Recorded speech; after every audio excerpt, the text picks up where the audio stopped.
Hi y'all, and welcome to the beautiful and stunning heirloom roses. So we have been learning about everything from propagation and cutting to processing and getting ready for shipment. And we have also been wondering the 11,000 roses planted in this mother plant field. And it truly is unlike anything you've seen in your life. I'm going to put the drone up so you can get some great overhead footage of this space. I've not had the drone up yet, and I really want to see it myself because I can't get the camera quite high enough, but you can see behind me all of the roses that exist here. And these are the oldest roses, and I think what's blown me away about this experience, I've been growing roses for a while now, is that I've never had a rose in my garden long enough to see its full potential.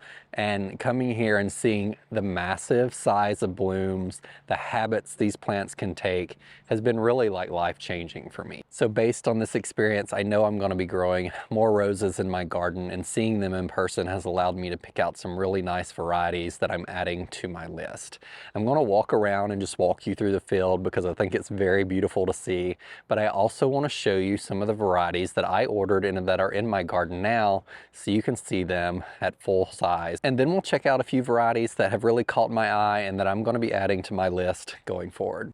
So there are a lot of David Alston areas in this part of the cutting field, and this one right here that is so huge is James Galway. So if you've been following along, you know I planted 11 of these, and I actually said that after I've seen these in person and noticed how wide they get that I may have not have needed 11, but this hedge is just going to be stunning. So these are, of course, a climbing rose that's been allowed to grow upright. They keep them trimmed so they can cut on them to propagate future plants.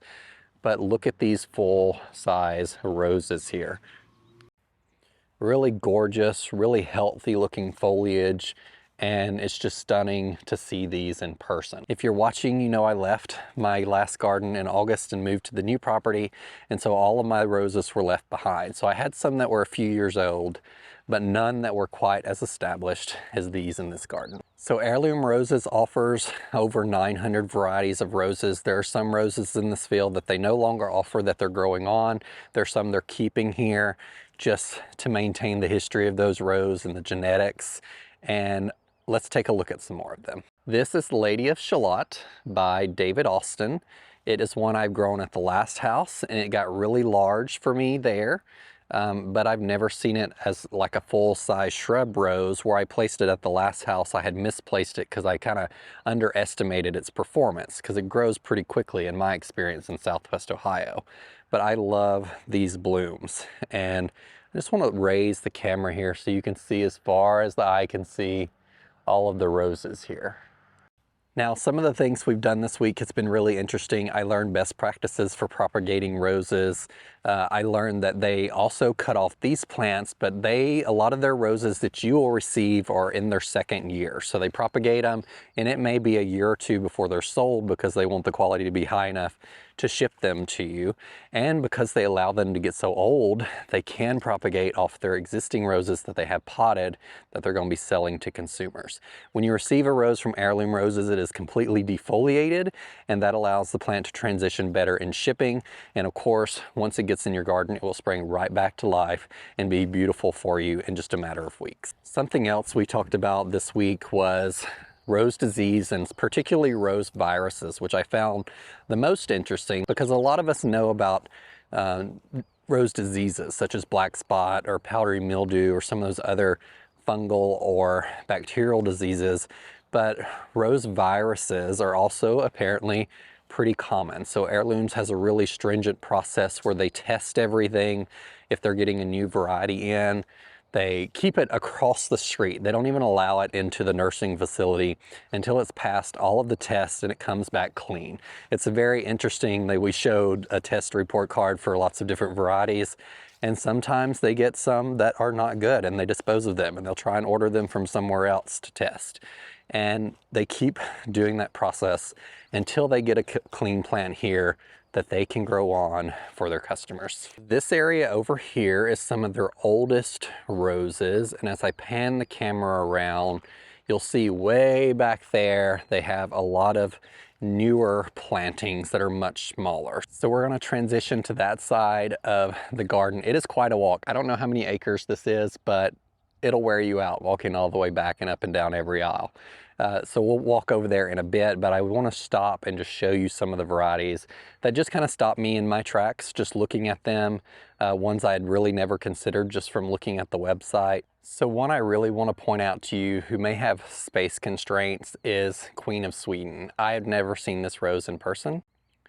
So it is very skinny and upright, and I think it would be an excellent cutting rose. I mean, look how straight these stems are. So a lot of David Austin varieties have like an arching habit to them, but it just produces a proliferation of blooms too.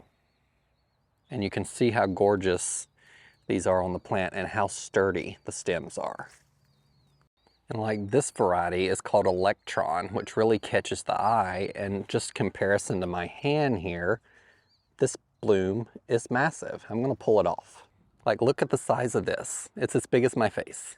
And I just wanna stop and show you some that are just really eye-catching to me. They're different, and it has really different, stunning blooms. They tend to lean a little more red than I prefer in my garden, but they're a great option, and it has really strikingly dark black foliage. Like I said, you could literally wander this field for hours and potentially even days, just smelling the roses. Some of them are lightly fragrant. Some of them don't have a whole lot of fragrance at all, and some of them will knock your socks off. And I personally tend to lean to roses that have a lot more petals, and that's because I have a lot of other great pollinating plants in my garden.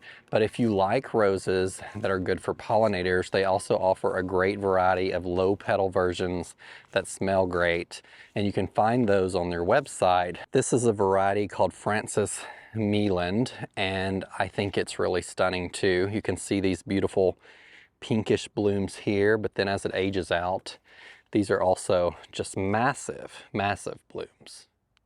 I have some very floriferous varieties like Mother of Pearl. Look at these colors. And yellows that just shine in the sunset here. This is Doris Day. I've heard of this variety before. Really stunning as someone who likes yellow roses. Seems to have a pretty nice upright habit, not very floppy, and beautiful, crisp, clean, lemony yellow.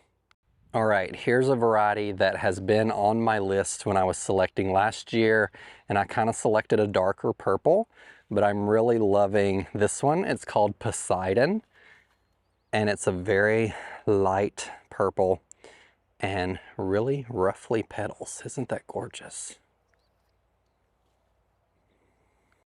So one thing I've noticed, we spent the past 2 days out here in very bright sun, and I wanted to come back and shoot some footage towards the end of the day because roses and all plants take on much richer tones as the sun's setting in the golden hour.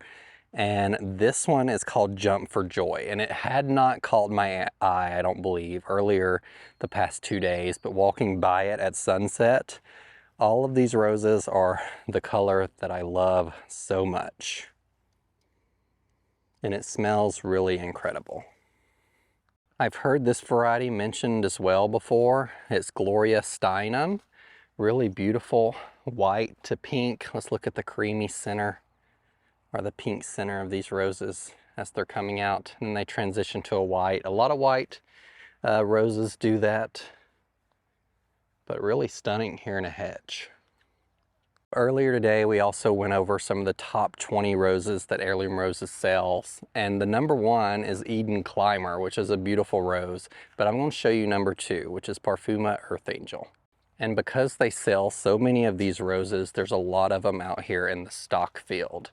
And they have really beautiful roses right here. These are considered quarter blooms, which I learned about, which means they're kind of looped here in the middle. So Earth Angel is a floribunda, which something I learned while I was here is that simply means that there are a lot of roses on one cane. But if you take the center bloom, which for instance here, we have a bloom with lots of roses on it. If this center bud had been taken, it would have made all the other surrounding roses bloom at the same time. Some of the roses, even as they just blow out and cascade petals everywhere, like this variety. Let me see what it is here, in case anyone is interested. Apricot candy is what it looks like. You can see that it is just gorgeous here in the sunset.